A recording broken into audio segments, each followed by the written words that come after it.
தேர்தலுக்கு ஒரு வருஷத்துக்கு கிட்டத்தட்ட முன்னாடி அதிமுக கூட மட்டும் நம்ம கூட்டணியை வந்து கிரேவ் பண்ணி அமித்ஷா அவர்கள் வேகமா அறிவிச்சாங்க இல்லையா? அப்ப அதே வேகத்துல ஒட்டுமொத்த கூட்டணியும் அசம்பிளியை நோக்கி நாங்க ஒரு போர்காஸ்டிங்கா செயல்படுறோம்னு அப்ப சொன்னீங்க.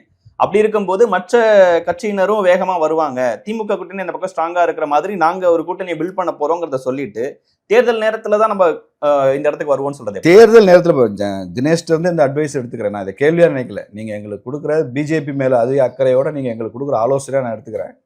உங்க ஆலோசனைப்படியே நாங்கள் செயல்படுவோம், நிச்சயமா செயல்படுவோம். தேசிய ஜனநாயக கூட்டணி விரிவுபடுத்தப்படும், வலிமைப்படுத்தப்படும். புதிய தேசிய ஜனநாயக கட்சியினுடைய கான்ஸ்டிட்யூவன்ட் பார்ட்டிஸ் இன்னும் உள்ள வருவாங்க. அதை தான் 10 மாசமா சொல்றோம். அதற்கான அறிகுறிகளே இல்லையேன்னு. எலெக்ஷனுக்கு 10 நாள் போதும் சார்.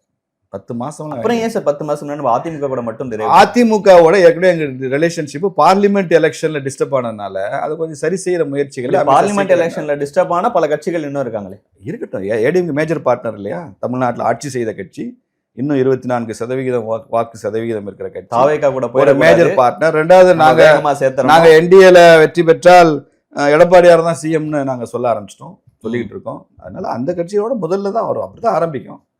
அப்புறம் ஸ்மால் பார்ட்னர்ஸ் இன்னும் நிறைய வருவாங்க.